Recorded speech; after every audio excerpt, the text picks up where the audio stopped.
और न्यूनतम सरकार और अधिकतम शासन, न्यूनतम सरकार अधिकतम शासन, मिनिमम गवर्नमेंट मैक्सिमम गवर्नेंस। अब आप देखिए आत्मनिर्भर मध्य प्रदेश में मैं तुलना कर रहा था, इन 6 स्तंभों को अगर देखें, स्वास्थ्य और कल्याण पहला स्तंभ है।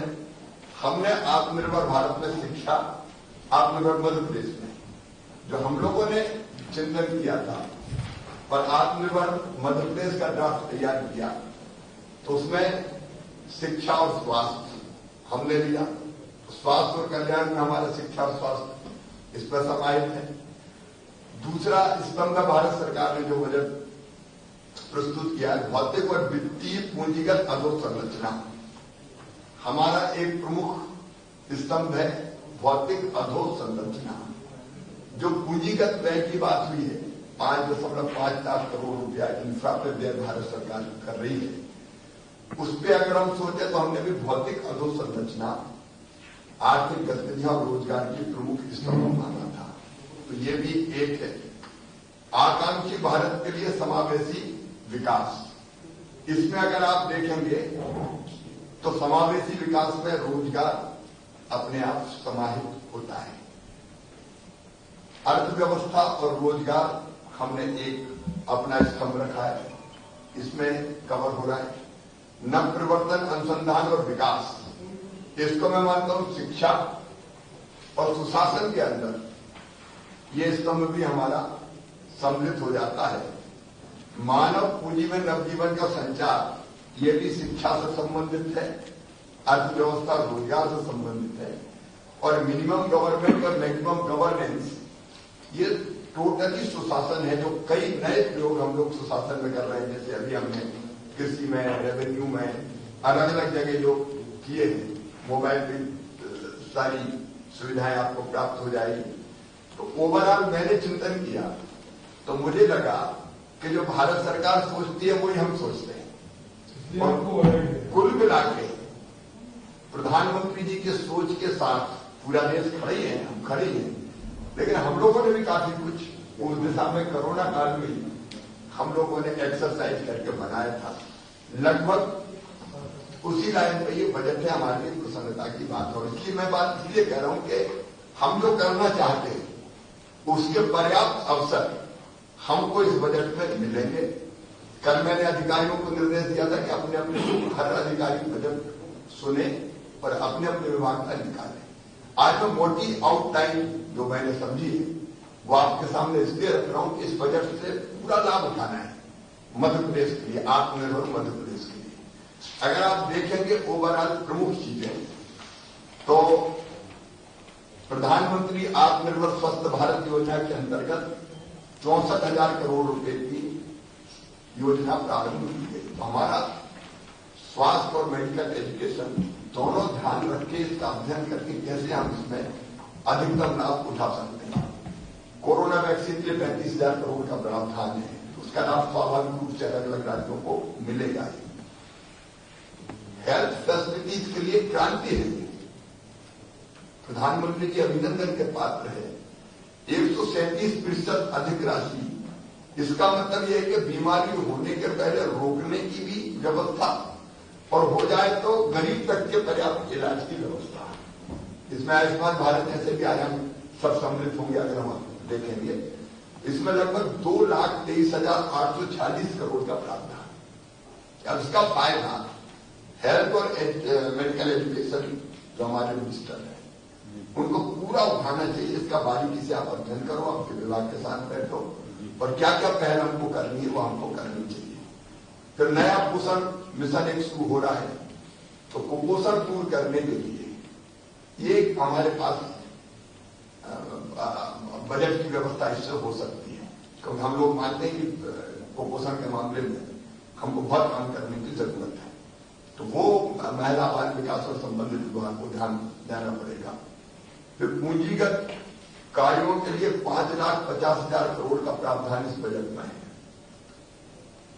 हम लोग भी अधोसंरचना के क्षेत्र में काम करना चाहते हैं। हमारा tax road, Narmada express way, PWD और संबंधित विभाग इसमें ढंग से ध्यान देंगे, उसमें भी है। और हमारे सिंचाई की योजनाओं के लिए भी चाहे वो एनबीडीए की हो, चाहे जल संसाधन की हो, वो आप देखें इसमें भारी भरकम प्रावधान है। इसमें वो आ गया है। तो कुल मिला के इसको आपको देखने की जरूरत है। वो आईजीपी तुलसी जी भी है, ढंग से देखें। भारतमाला परियोजना में भी 8,000 करोड़ है, तो हम अटल प्रोग्रेस वे में लाभ उठा सकते हैं क्या उसका, उसको वर्कआउट हमको करना पड़ेगा। फिर शहरी इलाकों के लिए भी जल जीवन मिशन भूपेन्द्र जी, इस पर ध्यान देना पड़ेगा। तो हम जो शहर रह गए पेयजल से, उसमें कैसे इसका फायदा हम लोग उठा सकते हैं। जल जीवन मिशन के लिए 5 गुना प्रावधान किया गया है। 11,000 करोड़ से बढ़ा के लगभग 50,000 करोड़ के आसपास पहुंचे। तो वो गांव में पानी देने का जो हमारा अभियान है, उसका अधिकतम हम इसका लाभ उठाने का प्रयास करें। फिर 20,000 करोड़ रुपए की लागत से एक और 5 वर्षों के लिए 1,41,000 करोड़ रुपया शहरी स्वच्छ भारत के लिए मिशन 2 भूपेन्द्र जी प्रारंभ होगा। तो उसको पूरा वर्कआउट करके हमको कैसे मध्य प्रदेश अधिकतम लाभ उठाए। एक नई बात इसमें ये और है कि अभी तक अपनी परियोजनाओं के लिए हम लोन लेते थे बैंकों से। एक नई चीज इस बजट में की गई है, 20,000 करोड़ रुपए की अंश पूंजी से नया वित्तीय विकास संस्थान गठित किया जाएगा, जो अपनी योजनाओं के लिए भी बैंक के अलावा पैसा देगा। तो बैंक के अलावा एक और द्वार हमारे लिए खुला है। इसको भी हमको विशेषकर वित्त विभाग और जो हमारे निर्माण वर्ष डिपार्टमेंट से वो कैसे लाभ उठा सकते हैं, इसमें भी हम लोगों को पहले करनी चाहिए। एक हमको और सुविधा मिली है कि सकल घरेलू उत्पाद का अभी तक 3% हम लोग लोन ले सकते थे, उसको बढ़ाकर 4% दिया गया है। लगभग 13,000 करोड़ रुपया, और उसमें भी 0.5% स्वतंत्र किया गया है। कुछ सुधार, 4 सुधार बताए हमने कि वो सुधार और करेंगे तो 4 के बजाय 4.5% तक हम जा सकते हैं। ऐसे समय में जब ड्यूरेशन की राशि कम हो रही है हमारी, 61,000 कितने करोड़ की, उससे घट के हम 52,000 करोड़ के आसपास, इस साल को 43,000 करोड़ में रहते हैं। हाँ, तो उसमें उसकी कभी पूर्ति हम इससे कर सकते हैं। तो वो जो 4 हाँ इंटरेस्ट रेट करके मैं रूप से, लेकिन वो 4 सुधार करने पड़ेंगे। तो 4 सुधारों पे हम लोग ध्यान देंगे, हम मध्य प्रदेश में कर पाएंगे। तो इसमें लगभग फिर अपन 10-12,000 13,000 करोड़ रुपया अतिरिक्त जुटा पाएंगे। फिर उज्ज्वला योजना के अंतर्गत 1 करोड़ नए गैस कनेक्शन, तो 8 लाख के आसपास मध्य प्रदेश को मिलेंगे। तो उसकी तैयारी अपन को पूरी कर लेनी चाहिए।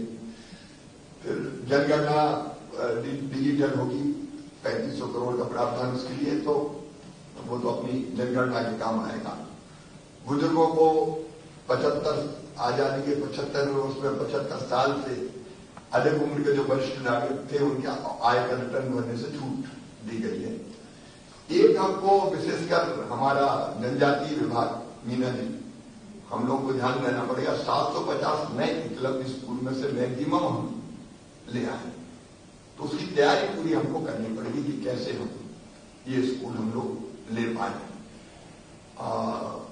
और एकलव्य स्कूल की भी राशि 20 से बढ़ाकर 38 करोड़ रुपए प्रति स्कूल की भी एक बहुत अच्छे संस्थान विकसित किए जा सकते हैं क्वालिटी एजुकेशन के लिए।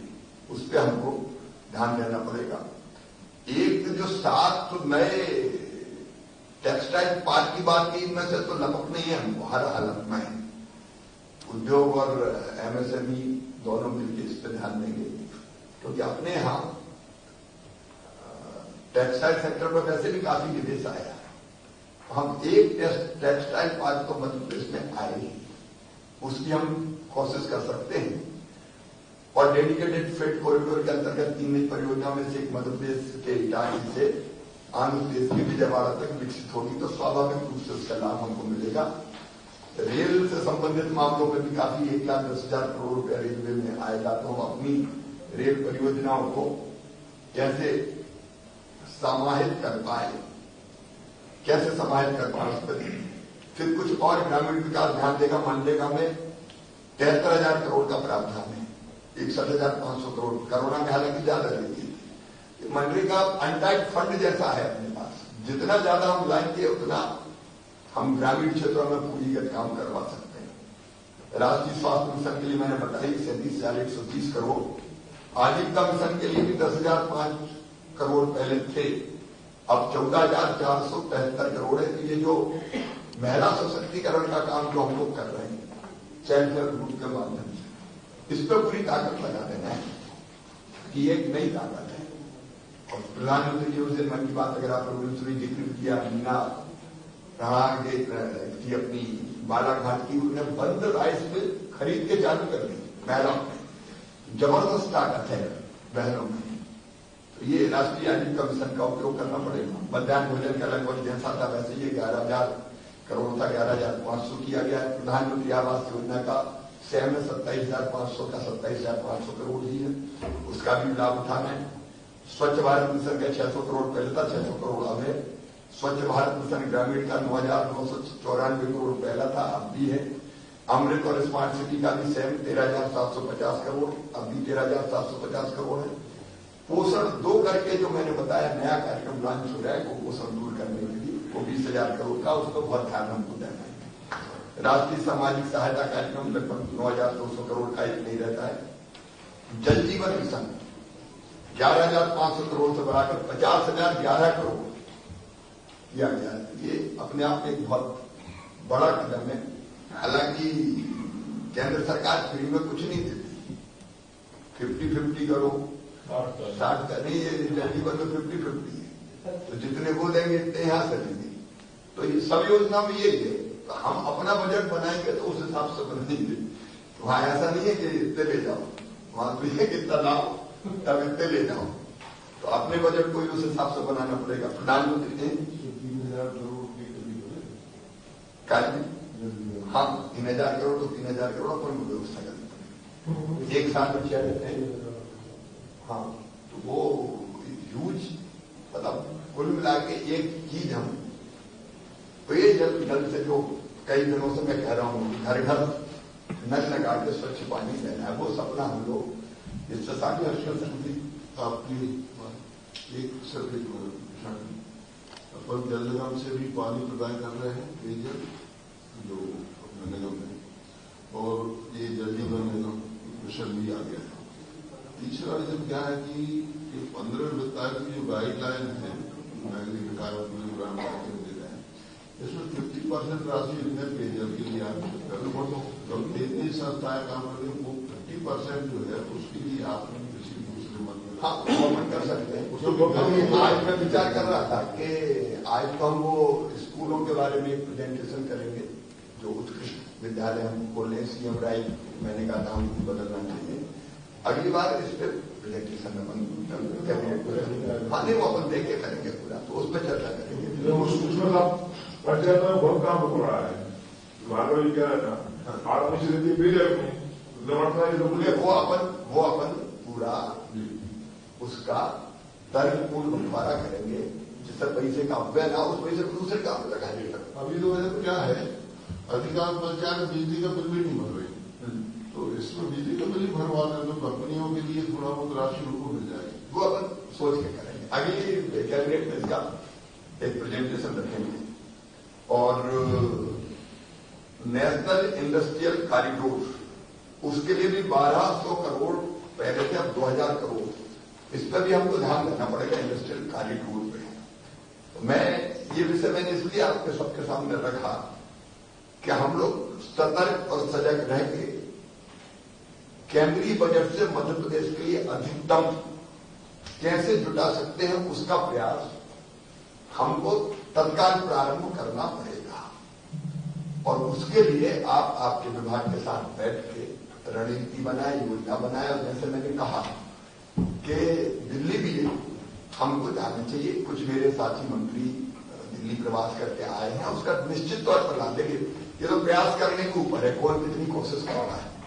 कोशिश करता तो हम प्राप्त करते हैं, तो इसमें से अधिकतम लाभ मध्य प्रदेश की हम कैसे उठाएं, इसकी कार्य योजना अपने विभाग के हिसाब से बना लें। एक बार विभाग के साथ बैठ के पूरा एक बार इसका अध्ययन करके, और फिर हम लोग, क्योंकि इस बजट में कुछ ना कुछ मध्य प्रदेश के लिए छुपा है, कोई लिख के चीज थोड़ी होती कि ये मध्य प्रदेश को दिया, कई चीजें छुपी है, तो छुपे हुए अवसर को हमको जाने नहीं देना।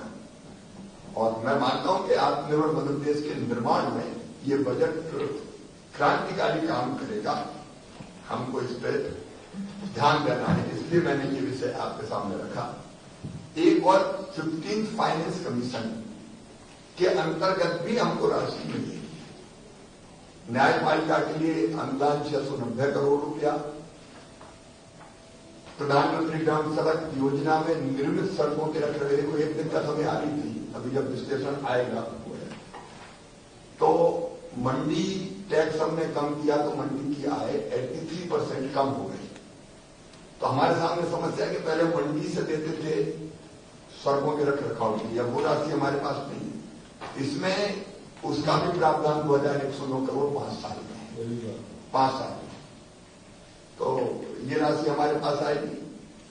एक कृषि के क्षेत्र में निष्पादन प्रोत्साहन अनुदान है, इसकी डिटेल में हम जाएंगे। 4587 करोड़ रुपया, इसका उपयोग हम कैसे ढंग से कर पाएंगे इसके बारे में सोचना है। उच्च शिक्षा अनुदान 349 करोड़, मोहन हेल्थ लैब्स के लिए 44 करोड़, क्रिटिकल केयर अस्पतालों के लिए 1061 करोड़, आपदा प्रबंधन के लिए भी राशि की व्यवस्था है। इसमें हेल्थ एंड वेलनेस सेंटर के लिए भी राशि की व्यवस्था है।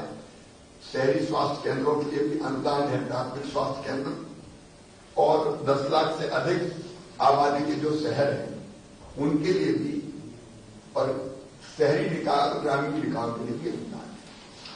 ये सबको इकट्ठा करके हमको कैसे हम आत्मनिर्भर मध्य प्रदेश के संकल्प को पूरा कर पाए, उस दिशा में हमको आगे बढ़ना है। कुछ विशेष अनुशंसाएं भी की गई है। पर्यटन पुरातत्व विभाग के लिए 550 करोड़ रुपए, कन्या शिक्षा परिषद के लिए 250 करोड़ रुपए, पेयजल की आपूर्ति विशेषकर चंबल क्षेत्र में 250 करोड़ रुपए, सोलर पंप के लिए 500 करोड़ रुपए, ये अनेकों ऐसी चीजें हैं। तो हम समन्वित रूप से इसका लाभ उठाएंगे।